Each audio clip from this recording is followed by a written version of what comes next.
Good evening and जय Hind dear student.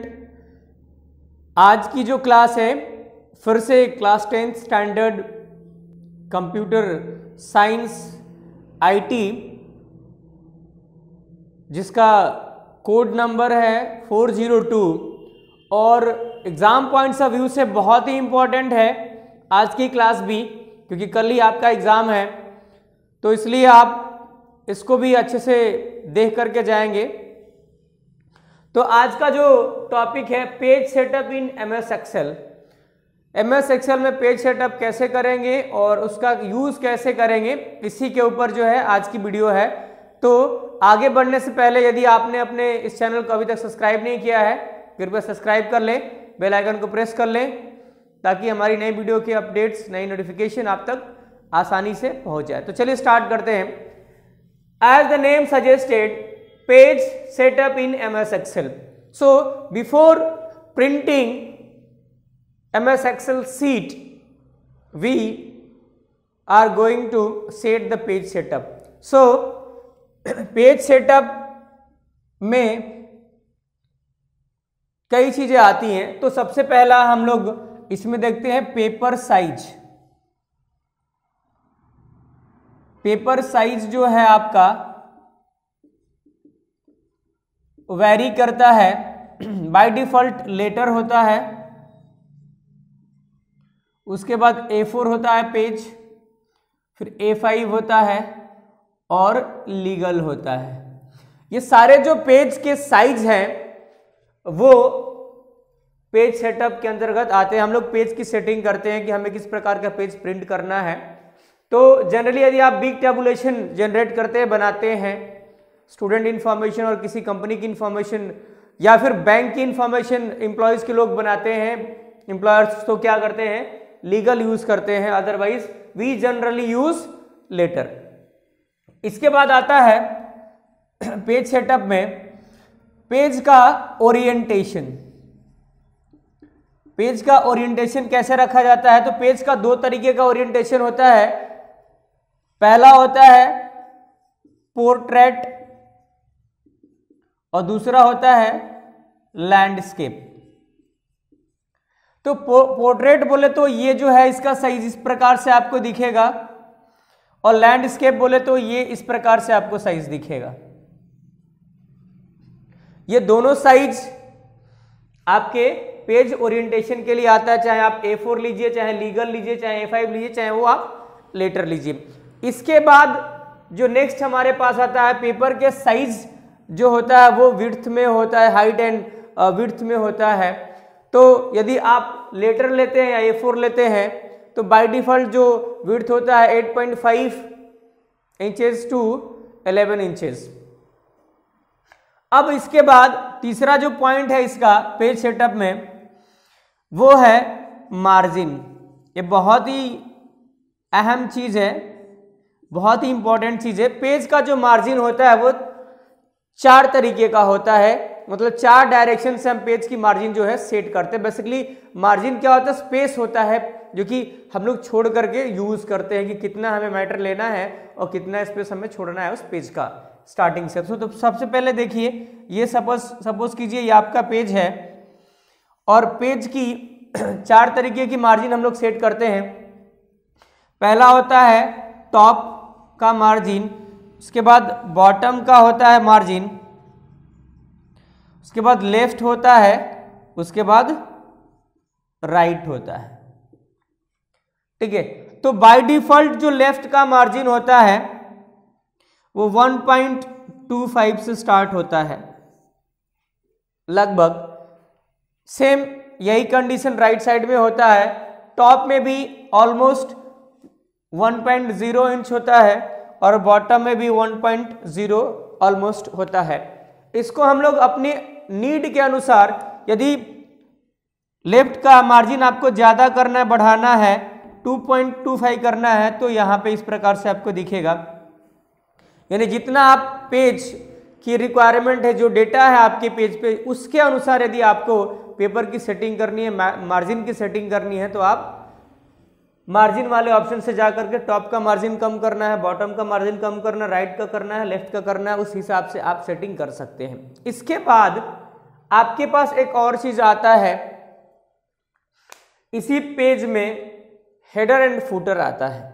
तो header की भी जो साइज होती है, फुटर की जो साइज होती है, वो ऑलमोस्ट सेम इंचेस में होती है, यानी 0.5 इंचेस हेडर के लिए होता है, जो टॉप में आता है हेडर, हम लोग हेडर टॉप में ही रखते हैं, या हेडर टॉप में ही आता है पेज के, और फुटर जो है बॉटम में ही आता है। तो उसका जो बाय डिफॉल्ट जो साइज होता है वो 0.5 इंच होता है, तो उसको भी आप घटा बढ़ा सकते हैं।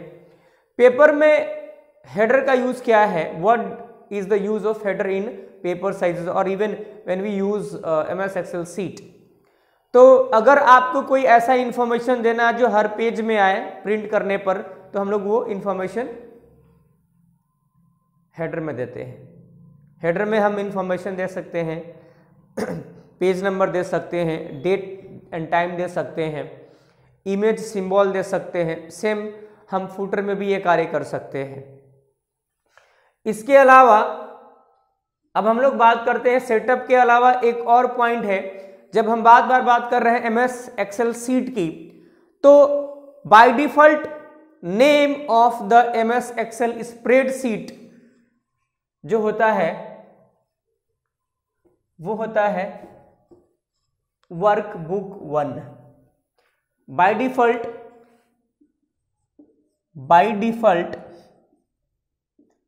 नेम जो होता है MS Excel स्प्रेडशीट का वो होता है बुक 1। ये हमेशा याद रखेंगे। ये बुक 1 कहाँ होता है, तो एप्लीकेशन विंडो पे होता है, टाइटल बार के ऊपर भी होता है। एप्लीकेशन बार को ही टाइटल बार भी कहा जाता है। और इसके पास तीन कंट्रोल्स होते हैं, minimise, maximise and close. Along with that at the left side यदि विंडोज MS ऑफिस आपका 2007 का है तो ऑफिस बटन होगा, फाइल टैब होगा, उसके जस्ट नीचे उसके जस्ट बगल में राइट साइड में आपको अनडू, रेडू प्लस सेव का बटन आपको मिल जाएगा। उसके जस्ट नीचे जो है एक और बार आता है, उससे हम लोग कहते हैं मेन्यू बार। तो चूंकि वो मेन्यू बार हम लोग यहाँ 2007 और 10 में नहीं होता है, चूंकि उसको हम लोग टैब कहते हैं। तो उस जस्ट टैब के नीचे एक और बार आता है जिसमें आपको स्टैंडर्ड टूल बार मिलता है, फॉर्मेटिंग टूल बार मिलता है। वो जो है बेसिकली उसको हम लोग रिबन कहते हैं। बेसिकली रिबन क्या होता है, so the ribbon is a strip on which all the commands that come under menu are hanging। वो सारे कमांड्स जो मेन्यू के अंदर होते हैं, टैब्स के अंदर, वो हैंगिंग करते हैं, लटकते हैं, जिसको हम लोग यूज करते हैं।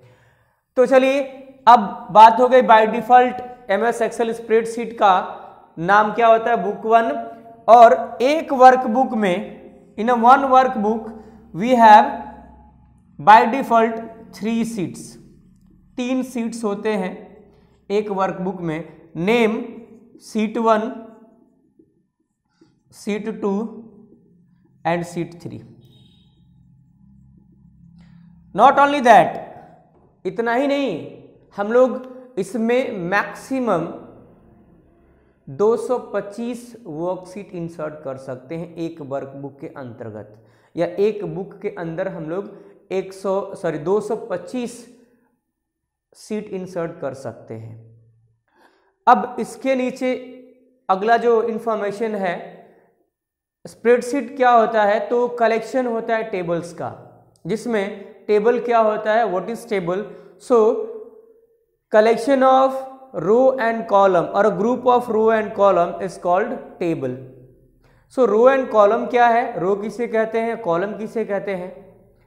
सो horizontal line, this is this line, horizontal line in a MS Excel sheet or table, horizontal line in a table called row। तो ये क्या कहलाएगा, ये रो कहलाएगा। vertical line in a table called column, तो ये vertical line है, ये क्या कहलाएगा, कॉलम। अब कह रहा है कि सेल किसे कहते हैं, so intersection of row and column, ये देखिए intersection, intersection of adjacent point of row and column is called cell. I hope so कि ये डेफिनेशन आपको क्लियर हो गया है, समझ में आ गया होगा, कॉलम का, रो का और सेल का।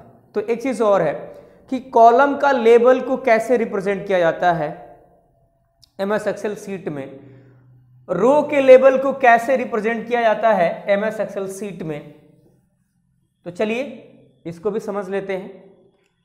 तो ये रहा आपका एमएस एक्सेल सीट का टेबल का एग्जाम्पल और ये रहा आपका रो का एग्जाम्पल। तो एमएस एक्सेल जो वर्कशीट है उसका जो कॉलम है उसका जो लेबल है उसे हम लोग अल्फाबेट से रिप्रेजेंट करते हैं। It represented by alphabets and the rows are represented by numbers. So 1 2 3 4 and 5 and so on। तो अब एक क्वेश्चन आता है कि सेल को कैसे रिप्रेजेंट करते हैं। So the combination of intersection of row and column is called cell. तो सेल का जो एड्रेस हो जाएगा, सपोज करिए ये हमारा एक सेल है, इसका जो एड्रेस हो जाएगा कॉलम और रो को मिला करके। तो देखिए कॉलम क्या है, बी है, और रो क्या है, 2 है, यानी ये क्या हो गया, B2। तो यही इस सेल का एड्रेस हो गया, यही इस सेल का नामकरण हो गया। होप सो क्लियर है, यहां तक आपको समझ में आ गया। आगे बढ़ेंगे तो बात करते हैं इसके फाइल एक्सटेंशन की। तो यदि आप MS एक्सेल की फाइल सेव करते हैं तो ऑलवेज ये फाइल जो है, इसका जो फाइल एक्सटेंशन होता है वो है .xlsx। अगर इसकी बात करते हैं तो ये 2007 के लिए भी लेता है, 2010 के लिए भी यही लेता है, 2013 के लिए भी यही लेता है एंड 2016 के लिए भी यही लेता है। बट 2003 के लिए जो है वो फाइल एक्सटेंशन कुछ इस प्रकार से है .xlss। ये 2003 का जो है फाइल एक्सटेंशन है। यहां तक आशा करता हूं आपको समझ में आ गया है। आगे बढ़ेंगे और नेक्स्ट जो है हम लोग बात करने वाले हैं इसके अगले पार्ट के बारे में। यहां तक तो मुझे लगता है कि क्लियर हो गया है। तो अब हम बात करने वाले हैं MS एक्सेल सीट में नंबर ऑफ कॉलम्स कितने होते हैं और नंबर ऑफ रोज कितने होते हैं। सो कॉलम की संख्या जो होती है वो होता है 16,383 एंड रो की जो संख्या होती है 10,48,576 रोज होते हैं।